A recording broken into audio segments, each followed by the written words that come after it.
एक आंदोलन खड़ा करने के लिए हाथों और पांव की जरूरत नहीं होती है, दिल और दिमाग की जरूरत होती है। You don't need hands and legs to drive your organization, you need head and heart to drive your organization. ऐसी मैन पावर तैयार करिए। अगर ऐसे आदमी को ले आए जो आपसे कम बुद्धिमान है, तो और कम बुद्धिमान कस्टमर को वो लेके आएगा। Nothing is more important than developing people, क्योंकि अल्टीमेटली स्ट्रैटेजी को आपके लोग ही चलाने वाले हैं। A clear vision or a great vision without great people is completely irrelevant. मैं Vivek Bindra, founder and CEO बड़ा बिजनेस.com, आज बताऊंगा आपको 20 से ज्यादा तरीके के बढ़िया मैन पावर कैसी लाई जाती है। एक है इंटरनल तरीके और एक है एक्सटर्नल तरीके। इंटरनल जो आपकी कंपनी के अंदर से ही तरीके होते हैं, और एक्सटर्नल जो बाहरी तरीके हैं जिनसे आप बढ़िया टीम को ढूंढ के ला सकते हैं।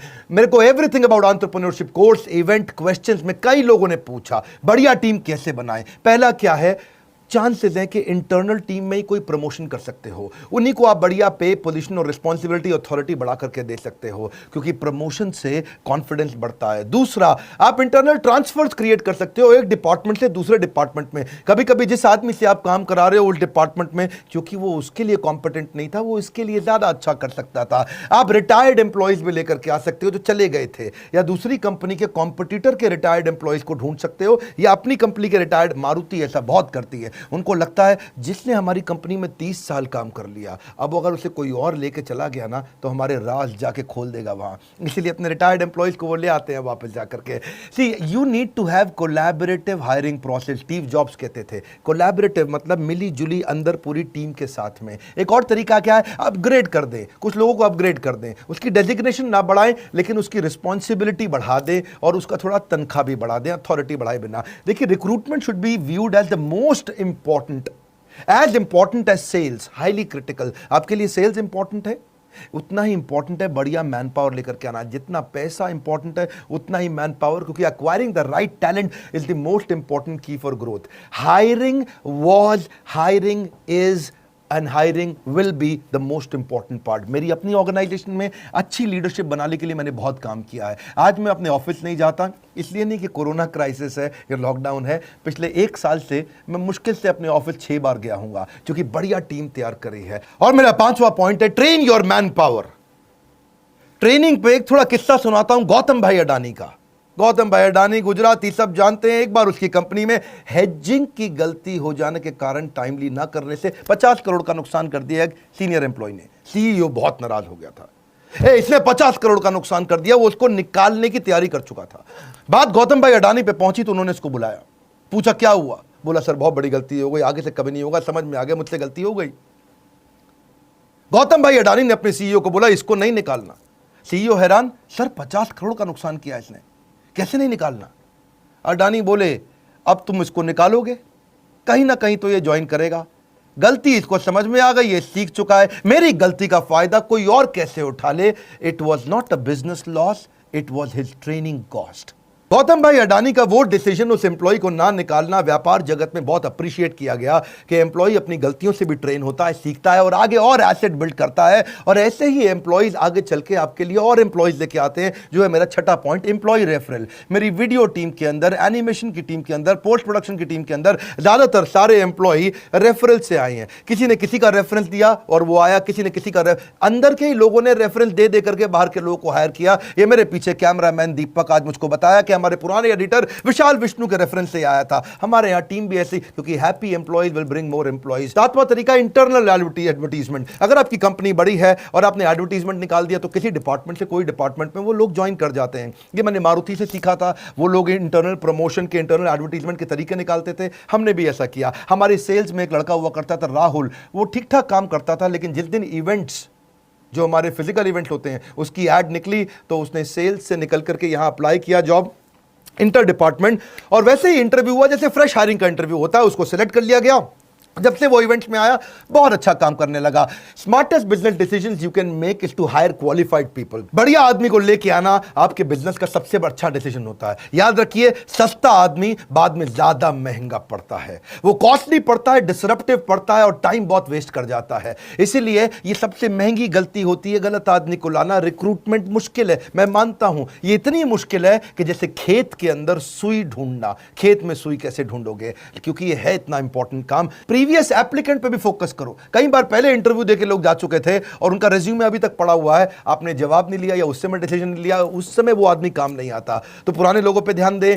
और अगर आपकी बड़ी ऑर्गेनाइजेशन है और आपकी ऑर्गेनाइजेशन में किसी एम्प्लॉय का देहांत हो गया है तो उसकी पत्नी, उसका बच्चा या उसके पिता को भी आप नौकरी का अवसर दे सकते हो, क्योंकि आप जब फाइनेंशियली इन्वेस्ट करते हो ना लोगों के अंदर, तो वो आपकी कंपनी में इमोशनल इन्वेस्टमेंट करना शुरू कर देते हैं, याद रखिएगा। एंड ऑल्सो ये भी है कि किसी गलत आदमी को, don't hire people who are coming for salary, hire people who are coming for the love of the job. ऐसे लोग जो काम को प्रेम करते हो। फिर आप कुछ ट्रेनीज भी लेके आ सकते हो, मैनेजमेंट ट्रेनी, उनको ही एब्जॉर्ब कर लो, क्योंकि मैनेजमेंट ट्रेनी भी क्या है, अगर आपने the competition to hire will going to increase. आने वाले समय में कंपनीज एक्स्ट्रा फैसिलिटी देंगी अच्छे लोगों को हायर करने के लिए। आपको क्या समझना है, अगर आपको अच्छा आदमी मिल जाता है तो उसको ले लो, उसके लिए जगह बन जाएगी। बढ़िया मैन पावर जो बहुत इंटेलिजेंट इंटेलेक्चुअल है उसको ले लो। See the way you treat your employees is the way they will treat your customers. क्योंकि अगर आपने ऐसा आदमी ले लिया जिसको बहुत माइक्रो मैनेज करना पड़ रहा है, बहुत टाइटली मैनेज करना पड़ रहा है, बार बार उसको कहना पड़ रहा है ठीक से करे, ठीक से करे, ठीक से कर, इसका मतलब आपने हायरिंग के समय में गलती कर दी थी। एनीवेज ये इंटरनल तरीके थे। अब एक्सटर्नल तरीके क्या है, बाहर से कैसे लाएं? सबसे आसान तरीका मैनेजमेंट कंसल्टेंट या एम्प्लॉयमेंट एजेंसी से बात कर लो। वो लोग आपसे क्या है 8% लेते हैं उसकी तनख्वाह का, 12% भी लेते हैं और कहीं 15% भी लेते हैं, डिपेंडिंग ऑन आपको कैसा एजेंसी मिलता है और कितनी मुश्किल मैन पावर ढूंढनी पड़ जाती है। या पब्लिक एडवर्टीजमेंट जिसके बारे में जानते हैं, इसकी कहीं लोकल एरिया के अंदर सस्ती एडवर्टीजमेंट भी होती है जहां से काम चल जाता है। शुरू में जब मैंने अपना काम शुरू किया था तो भी पब्लिक एडवर्टीजमेंट के थ्रू ही मैं लोग लेके आता, अखबार में छोटी ऐड डालती थी, दिन भर में 100 लोग इंटरव्यू देने आ जाते थे, काम के लोग मिल जाते थे। या फिर कैंपस इंटरव्यू करो, कॉलेजेस में जाओ, बी ग्रेड कॉलेज में जाओ, वहां से आप बी ग्रेड कॉलेज का ए ग्रेड आदमी उठा के ले आओ, सस्ता पड़ता है आपको। ए ग्रेड कॉलेज से बी ग्रेड आदमी लेना भी महंगा पड़ता है, यानी कि आईएम में जाओगे वहां पे ए ग्रेड कॉलेज तो है लेकिन उनका बी ग्रेड आदमी भी बहुत महंगा पड़ेगा। आप किसी बी ग्रेड कॉलेज में जाओ, उनका ए ग्रेड आदमी लेके आओ, आपको सस्ता मिल जाएगा। ढूंढिए इस तरह से आप कैरेक्टर को हायर करो, स्किल उसको अपने आप ट्रेन कर दोगे। एटीट्यूड को हायर करो, एक्सपीरियंस आप उसको अपने आप दे दोगे। बढ़िया आदमी मिल जाए तो उसको ले लो। प्रोफेशनल एसोसिएशन में जाओ, बहुत सारी इंडियन मेडिकल एसोसिएशन भी हायरिंग कराने में मदद करती है, इंस्टीट्यूट ऑफ इंजीनियर्स भी है और कई ऐसी प्रोफेशनल एसोसिएशंस हैं जहां पे कहीं ना कहीं उनके पास रेज्यूमेज रहते हैं। हेड हंटिंग बड़ा अच्छा तरीका है, पांचवा तरीका, यानी कि अपने कंपटीशन को देखो। अगर कोई बड़ा कंपटीटर है आपका तो वहां की हेड हंटिंग करा लो, पोचिंग करा लो। आपको समझ में आया कि मुझे फलाना कंपनी फ्लिपकार्ट का प्रोडक्ट हेड चाहिए, तो आप अपने एचआर हेड को समझा दो कि ढूंढ ढांड के इसके रिज्यूमे लिंक्डइन से वहाँ पहुँच और केवल उसको फ़ोन कर, मुझको वही आदमी चाहिए। देखिए एक बात समझिए, बढ़िया तनख्वाह बढ़िया आदमी के लिए देनी पड़ जाती है आपको अगर आपको हेड हंटिंग करानी है। I don't pay good wages because I have lot of money. सुनिए मेरी बात को, मैं ज़्यादा तनख्वाह इसलिए नहीं देता क्योंकि मेरे पास पैसा ज़्यादा है, मेरे पास आज ज़्यादा पैसा इसलिए है क्योंकि मैंने ज़्यादा तनख्वाहें दी थी।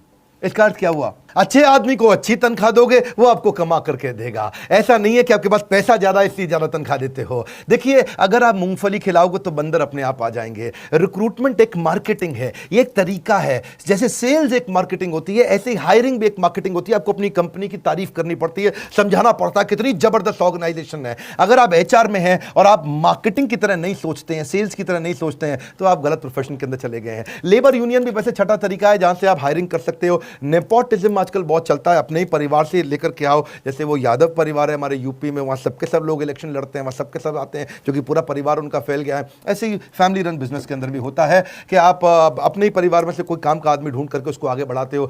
Casual caller walk in outside the office advertisement से भी चलता है। जैसे अपने ऑफिस के जस्ट बाहर कुछ एडवर्टीजमेंट पोस्टर वगैरह लगा दिए। कुछ कॉल सेंटर्स में मैं देखता हूं अपने ऑफिस के बाहर बड़ा बोर्ड हमेशा लगा रहता है, यानी कि हर दिन कोई ना कोई कैजुअल कॉलर या वॉक इन आता रहता है, अपना सीवी देता रहता है और इंटरव्यू चलता ही रहता है। सोशल मीडिया और ई रिक्रूटमेंट पे कई बार मैंने देखा कुछ ऑर्गेनाइजेशन ध्यान नहीं देती हैं।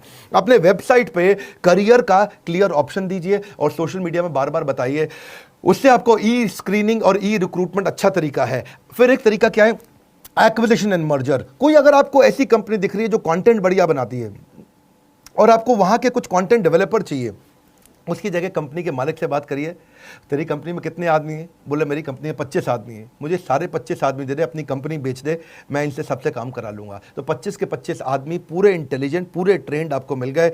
आपने उसकी एक मुश्त उसकी कंपनी के नाम पे ये पैसा दिया, रेडीमेड आपका काम हाई स्पीड पे चला गया। ये तब काम आता है जब बहुत बड़ी हायरिंग करनी हो, बड़ा नंबर चाहिए और आपको स्पीड और ग्रोथ के लिए पैसा हो लेकिन टाइम बिल्कुल ना हो। याद रखिए, great people are company's greatest asset. बढ़िया लोग लेकर के आइए। एम्प्लॉयमेंट एक्सचेंज भी पुराने तरीके हैं, अब चलता है नहीं चलता आपको चेक करना पड़ेगा। But when you are hiring, you are not just recruiting employees, you are sowing the seed of reputation. यही एम्प्लॉय आपकी ऑर्गेनाइजेशन की रेपुटेशन बनाती है। आप एक बीज बोने का प्रयास कर रहे हो। बहुत सारे ऐसे भी लोग हैं जो वेटिंग लिस्ट में आपके थे, पुराने थे पड़े हुए, पर आप भूल गए, आपने ध्यान नहीं दिया। अपने रेज्यूमेस की वेटिंग लिस्ट भी निकालो बाहर, हो सकता है उसमें भी कोई सिलेक्टेड कैंडिडेट आपको पसंद आएगा।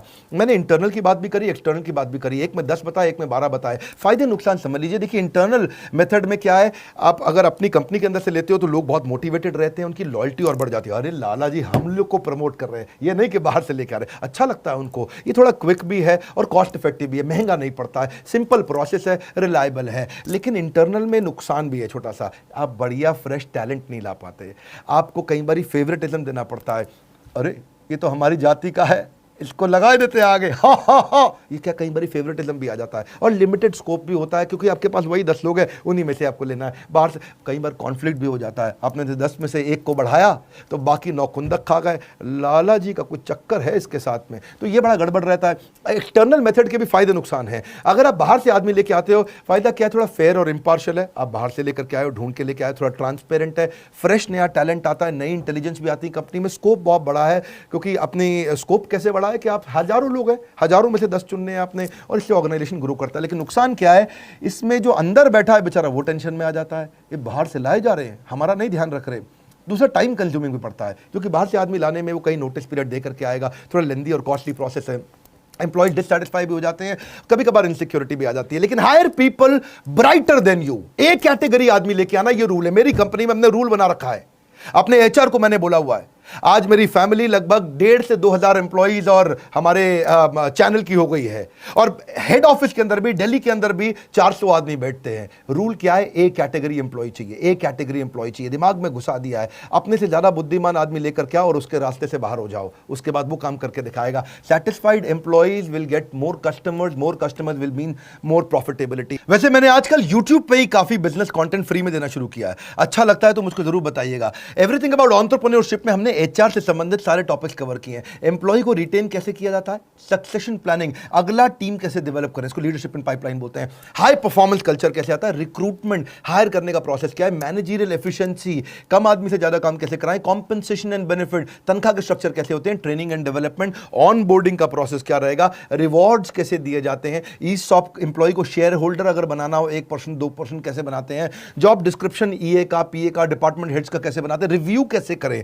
उनके परफॉर्मेंस को पढ़ें कैसे, एग्जीक्यूशन एक्सीलेंस, स्पीड कैसे लाएं, केआरए और केपीआई के इंडिकेटर कि उनके भाई स्कोर बोर्ड आपको बनाना पड़ेगा, सेल्फ कोचिंग का डायरी तैयार करें, एम्प्लॉइज को ही एंटरप्रेन्योर या इंट्राप्रेन्योर कैसे तैयार करें। बात बड़ी सरल है, हम कंटेंट में डेप्थ देते हैं। आज सारे एमबीए कॉलेजेस और यूनिवर्सिटीज अब हमारे साथ पार्टनर करने लगे हैं, क्योंकि वो जानते हैं मैनेजमेंट का प्रोग्राम आज बड़ा बिजनेस से पावरफुल कोई नहीं देता, कंज्यूमर रेलेवेंस पे फोकस करते हैं। हमारे साथ जुड़े रहने के लिए नीचे कमेंट बॉक्स में बताने के लिए कि बिजनेस का और कौन सा टॉपिक अटेंड करेंगे, सब्सक्राइब दुनिया भर में करने और करवाने के लिए, वर्ल्ड का नंबर 1 एंटरप्रेन्योरशिप यूट्यूब चैनल बनाने के लिए आपका हृदय की गहराइयों के साथ हाथ जोड़ के धन्यवाद।